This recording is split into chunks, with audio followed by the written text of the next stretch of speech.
ලස්සන අත්තට මට දෙනවා නම් ඈතට ඈතට ඉගිලෙන්න මං ඔබව සොයාගෙන මොහොතින් එනවා කැදැල්ල වෙත අරගෙන යන්න පෙම් කිරිල්ලියේ ඔබ අහගෙන ඉන්නවද මේ සුන්දර කතාවේ තේරුම දන්නවද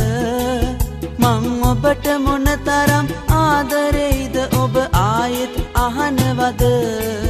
නෑ මට විශ්වාසයි අපි දෙන්නා දැන් දෙදෙනෙක් නොවෙන වග